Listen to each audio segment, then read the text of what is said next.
Assalamu alaikum and welcome to Matchbox Talks. I'm here today with Dr. Bano Murtuja, the founder and chief matchmaker at Matchbox, and her husband, Sidi Nader. We're tackling a somewhat heavy subject today. It's about remarriage after the death of a spouse and sort of the process that people need to undertake in terms of finding a new partner in life and going forward. Dr. Bano or Sidi Nader? I think it would, there are things that would be drastically different if, like for example, if you were responsible for the death of your spouse. But I'm assuming that we're not considering that. We are not considering that. We're talking about people who were just to clarify, right at the outset. Madly in love, and there was something a tragic, right? I mean, the idea of a widower or a widow, and that concept, right? And I know Bano just talked about kind of owning that word and not shying away from it. We do have some of those stigmas around that, right? And we do. I think there's that thing of, people don't want to say that, it's almost like you don't mention the widow word, like it's like a bad word, But actually, we have widows.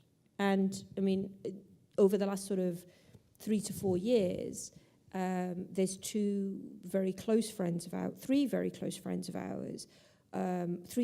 couples, all of whom one member of that couple has passed away. And like really, really closely in love with each other. Right. And, in all but one of those circumstances, it was a sudden death as well. It wasn't a death that sort of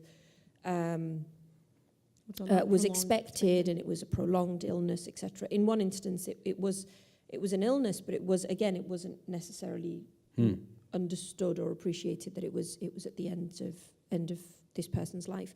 And I think when you come to remarriage, I think there are a few things to bring to that table. The first is that there's the understanding that this relationship didn't come to an end because either party chose to end the relationship. This relationship came to an end because one person was taken away from that relationship.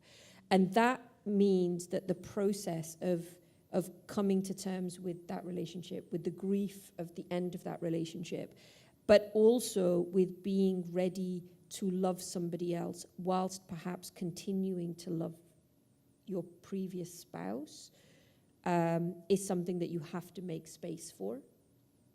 But I also, and secondly, think it's really important for us to not presume that actually that moving on is not possible, and that moving on somehow spoke to how little they thought of their previous marriage. You know what I mean? There's one person, actually, sorry, I should say, there's 4 couples where somebody had passed away. And in one of those instances, when somebody spoke about this person remarrying to a third party, the third party was like, oh my God, how can he do that? He can't do that. How could he get remarried? And it was just like, and it was like, well, why can't he? He spent almost 6 years, 5 years, looking after and assisting and helping his companion and loving his companion. And now... I mean, it's very easy for people to comment on somebody else's situation, right? Right, but we continue those stigmas. Yeah, that's absolutely. the problem. What those comments do is they prevent somebody who's in that circumstance from being able to move on. It's almost accusative, right? Yeah. Like you didn't what's love wrong them with enough. you? You didn't love her enough. You're not being faithful, or why can't you control yourself, or any sort of nonsense like that, right? And let's put it in context. The Prophet, peace and blessings be upon him, declared the year that Sayyidah Khadija radiallahu anha passed away as the year of grief. It was declared. He remarried within months, and I think actually within weeks of the passing of Sayyidah Khadija. That didn't mean that he stopped loving her. It did not.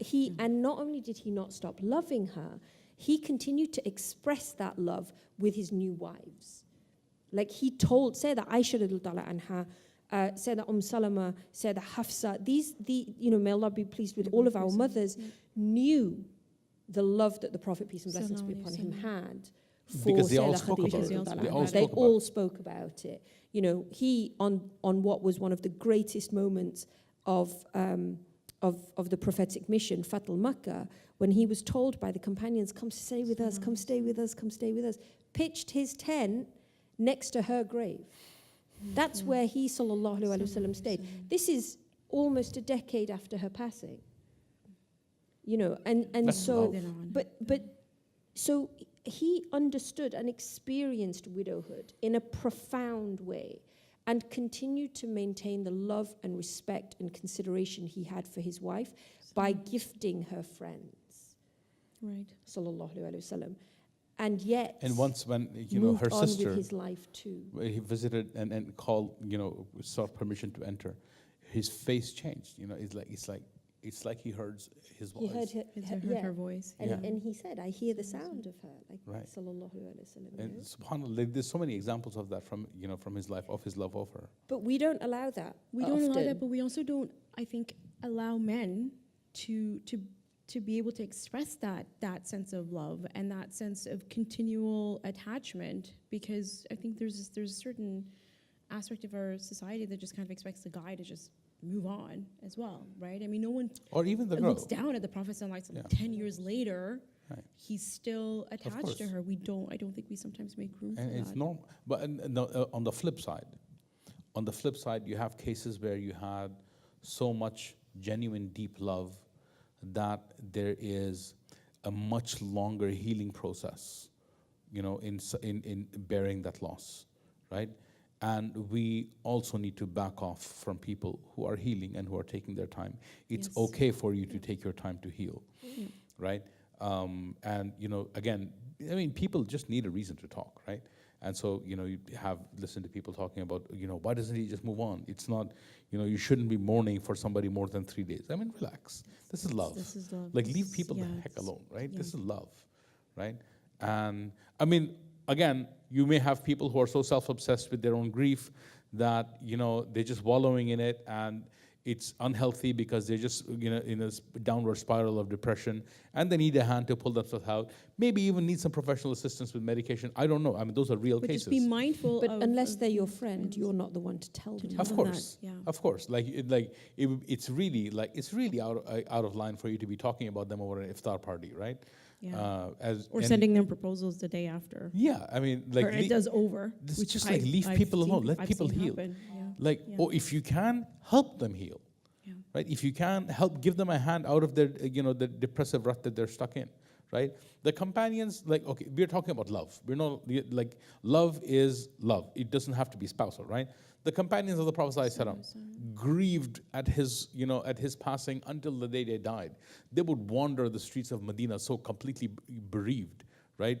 And like that is love. You can, what if you wouldn't tell them to stop, like, you know? No. Like, But that would be very to move shameless on, of you to to do that. move Yeah, on. come But on. you know what's really beautiful is the beloved of Allah, sallallahu alaihi wasallam, when he was grieving, Allah gave him the Isra. Allah. Allah gave him companionship. That was in the year of the grief, you're right. Allah said, come. Come visit me. Oh, wow. And I think, thought that was you know, the we same year. don't, again, it's that thing of, we don't have that compassion as much, Right. you know, so we don't just go and sit and just go be with someone. Just go spend time with them. We don't even go when people are sick, right? Yeah. So Yeah. it's like, we don't have that anymore. And we there's don't, a we don't whole visit, other- we don't, Visiting there's a lot of people that. who say- Like our elders, dealing with they grief, would do yeah. that. Yeah. Our elders would do They that. would go out of I their mean, way, absolutely. I do have issues with people who are still going, you know, 7-8 months later and rehashing the grief. I have issues with that Of because I think course. people are healing. Let them heal. Yeah. Let's not kind of, oh, but how did he die again? And give me Yeah. the details Yeah. and let's don't let's, don't you know, reopen the wound. wrap it better. over the grails. How did again. it happen? Like, come Right. on, like, I have issues with that, but at the same time, just going and like, okay, let's just, you know, let's chill. Let's have a meal. let's go out for a walk. Let's go for a walk. you Let's do know. whatever. Just spending time. I think giving each other that space and time and community and companionship is really important. And even and- like, you don't even need to say anything. Just sit down, have coffee. Just be with Right. that person. And giving people and allowing that recognition that one size does not fit all. Different people. Some people will be ready to marry, and that's absolutely okay. and it does not say anything about their previous marriage. And other the people will faithfulness. not be ready to get married, and that all is also okay and does not say anything about it. But And just because somebody is getting ready to get married, faster than you would expect, that doesn't mean they will be less faithful to their new partner. yeah, and if That's a you're very the valid person point. who's Yeah, it's a very going valid into point. that marriage with somebody who has been widowed, you have to have enough compassion to know that they may still love their other partner.